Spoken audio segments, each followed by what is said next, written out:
When will we stop caving into sectarians, Islamists and Gaza thugs running our streets? What are the police scared of? Tonight, central London descended into chaos. In just 11 minutes, what should have been the bustle of the December shopping season turned into a lockdown zone. A total of 117 arrests, of a growing 29 police officers injured, a right-wing anti-immigration protest arteries of the city ground to a met halt. with left-wing opposition. London There were similar underground lines scenes were across the suspended. country, And the including cause? here in A Hawley. coordinated surge of disorder driven by extremist-aligned migrant groups, exploiting the very asylum systems this government refuses to reform. A year later, At precisely and Britain is 5:42 again p.m., grappling the first with a wave formation of similar emerged at fury. Oxford Circus. Within 7 minutes, police lines began to buckle. By 5:53, the Metropolitan Police had declared a state of operational strain. By 6 p.m., the capital's core was Unite the gridlocked, Kingdom was the choked with smoke, all-encompassing slogan, flares, drawn chants, widely and enough masked to mean agitators. different things The for response different from the people, man whether responsible that was for free leading speech Britain's or opposition, immigration. silence. When Robinson absence, took the stage, it was more like a deference in the football name match of or a community festival than a sensitivity, political rally. even as the communities he purports to protect were being intimidated and driven from their own public spaces. This was not a spontaneous demonstration. It was not festive congestion. It was a deliberate display of force by groups that have gained entry into Britain via migration routes this government is allowed to remain dangerously open. And what the nation witnessed was not just a failure of policing. It was the visible cost of policy cowardice. A government and an opposition terrified of upsetting embedded extremist networks operating under the cloak of migration and religious identity. There's a grim double standard at play. A British farmer protesting excessive taxation is shut down. A British motorist dares challenge surveillance fines, he's hit with penalties. But an illegal migrant with ties to Islamist agitation, he claims the streets with impunity. No other Western democracy would permit such an imbalance. If you're watching and wondering how this became acceptable, how the state can enforce harsh rules on its own people while ceding territory to those who reject the rules entirely, then it's time to face a difficult truth. This isn't just about demonstrations. This is about who really governs Britain's streets. The groups that brought London to a standstill tonight weren't peaceful protesters. They weren't grassroots locals. Many are recent arrivals, funneled through asylum pipelines that have long been exploited. The same pipelines Starmer refuses to address for fear of political backlash. These individuals didn't arrive to debate. They came to dominate. Eyewitnesses described eerily synchronized movements, identical hand signals, coordinated chants, masked leaders directing the surge, and tight crowd control formations, clearly not improvised. And these tactics are not isolated. Similar patterns have already emerged in Leicester, Birmingham, Bradford, and Manchester. This is a national phenomenon, a quiet, creeping pressure campaign to test Britain's resistance. And tonight, the test yielded disturbing results. Police stepped back, elected officials stayed silent, and the political leadership under Keir Starmer did nothing. Let's be clear, what failed tonight was not the number of boots on the ground. It was political courage. Officers were not unwilling to act, they were ordered not to. Multiple credible sources have confirmed a now familiar directive. Do not escalate with Muslim groups. Avoid confrontation unless life is under direct threat. In translation, stand down if it's them. That directive set the tone for the night. Families forced to flee, shops shuttered early, elderly citizens trapped in immobilized buses. Women reported harassment. Police officers held their positions, but at a distance. Britain is not just losing control of its streets, it's relinquishing them, and it's doing so on the altar of appeasement. Sir Keir Starmer's leadership rests on one prevailing assumption, that by tiptoeing around sensitive groups, peace will be preserved. Tonight, that illusion shattered. When a state bends to avoid conflict, it does not secure harmony, it invites chaos. The migrant groups who incited this eruption arrived through systems Starmer refuses to strengthen. The incendiary rhetoric they chanted echoes laws he refuses to enforce. The paralysis on the ground stemmed from the absence of leadership he refuses to provide. This is not accidental, it is systemic. Intelligence officers within the Metropolitan Police have been warning of this for months. These protests are not organic. They are orchestrated. Tonight offered ironclad confirmation.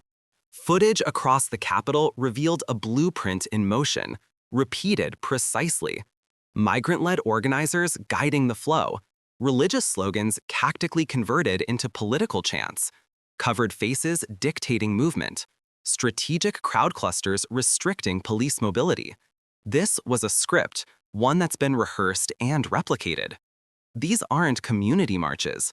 These are Islamist-influenced operations exploiting the failings of Britain's asylum infrastructure. And this government, as well as its opposition, has known about it. They have access to the intelligence. They've received the reports. They've been briefed on the patterns. Yet time and again, those warnings are buried beneath one damning label, too sensitive to act on. Britain once enforced the law without fear or favor. Today, it polices through anxiety. Anxious over headlines, afraid of backlash, terrified of being branded discriminatory by the very factions undermining national cohesion. And this is how we've arrived at this dangerous juncture. The law comes down on farmers and tradesmen. Protesters demanding wage fairness face anti-terror units. But extremists with foreign ties, they enjoy freedom of movement, unchecked, unopposed. Violence is tolerated until it becomes unavoidably visible, and even then, the reflex is restraint. The British public sees this imbalance. They feel it. And tonight, they reached a boiling point. Because when the public loses faith that laws apply equally, they stop believing in the institutions meant to uphold them. What happened tonight was not a policing failure. It was a deliberate political calculation. And it sent a chilling message to every law-abiding citizen. You are on your own. What unfolded on London's streets last night wasn't a protest. It was a coordinated mobilization influenced by Islamist networks. Well-structured, deliberately provocative, and strategically executed. These weren't grassroots community demonstrations. They were organized displays of force, fueled by migration pipelines that have remained wide open for nearly a decade. And the government is fully aware. They've seen the data, they've received the intelligence, they've read the warnings. But under Keir Starmer's leadership, each of these red flags is treated the same, too politically sensitive to act upon. We are no longer policing by principle. We are policing by fear. Fear of headlines, fear of accusations, fear of offending influential groups. And it shows. Take a look at the contrast. When a British farmer protests tax burdens, they're swiftly banned and arrested. When a worker blocks a road to demand fair wages, counter-terrorism units are prepped in response. But when recently arrived individuals with ties to radical networks take over city streets, often without even speaking English, police are told to stand back. Arrests? Only if violence is undeniable, and even then, officers hesitate. This is a double standard that the British public sees all too clearly, and last night, that awareness turned into outrage. Because when a nation no longer applies its laws equally, trust breaks down faster than order. What happened in London wasn't merely a failure to contain unrest, it was a political decision to let it unfold. Several officers, speaking on condition of anonymity, confirmed a disturbing internal directive. Avoid confrontation with Muslim groups unless absolutely necessary. Prioritize de-escalation. Do not risk triggering accusations of cultural insensitivity. In essence, permission was denied, not for violence, but for enforcement. And that's the core issue. These officers weren't outnumbered, they weren't ill-equipped, they were under strict orders not to act. They lacked institutional backing. They lacked the political green light to do their jobs. And when law enforcement is stripped of the authority to uphold the law, governance doesn't stop, but it does degrade. What replaces it is something far weaker: risk management, optics control, crisis mitigation without teeth. Britain is no longer enforcing its laws with confidence, it's managing dissent with timidity. This is the legacy of Keir Starmer's leadership. A government that promised stability now operates on a single, fearful premise: avoid inflaming tensions at all costs. But that cautious messaging has mutated into something else entirely. A refusal to confront dangerous behavior when it emerges from groups the government is afraid to alienate. Every law enforcement decision is now filtered through the lens of political risk. Not, how do we protect the public, but how will this look to the communities we're trying to appease? And the consequences are mounting. Illegal migration continues unchecked. Extremist rhetoric, once whispered, now echoes loudly in public marches. Police retreat to avoid cultural offense. And with every concession, Britain's national backbone weakens. Starmer calls it balance, but the public knows what it really is: cowardice. And this fear isn't confined to law enforcement. It's crept into the consciousness of everyday Britons. Last night, British families learned a hard truth. The government will confront them, but not the agitators. The law will pursue them for minor infractions, but sidestep those who openly intimidate and disrupt. Their rights can be curtailed, while others' actions are defended under the umbrella of cultural nuance. This is how division takes hold, not through ideology alone, but through fear, when the public realizes their leaders are too afraid to lead. And so, when the unrest erupted, police commanders across London waited for one order from Whitehall: enforce. That call never came. What they received instead was a diluted, risk-averse directive. Officers on the scene described it as panic dressed up as protocol. The guidance? Prioritize non-confrontation. Allow disruption to run its course. Avoid engaging with culturally sensitive groups unless absolutely essential. And that phrase, culturally sensitive groups, has now become the government's euphemism of choice.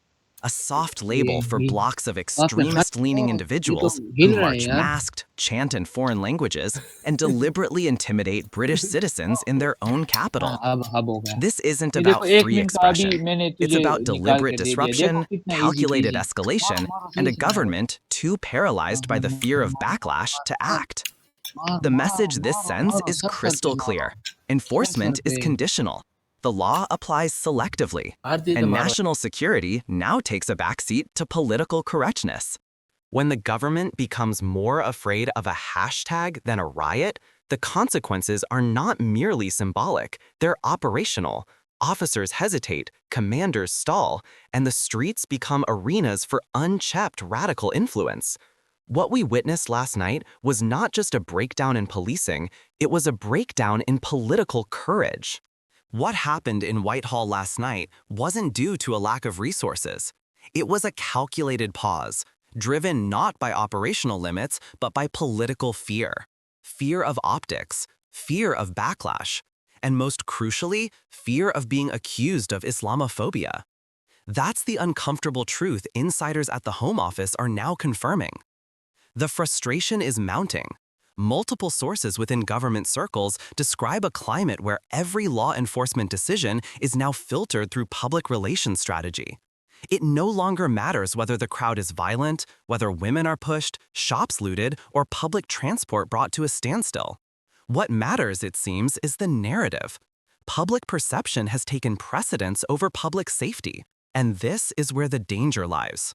Prime Minister Keir Starmer's advisors, by many accounts, have become consumed by approval metrics, more focused on avoiding controversy than on maintaining control.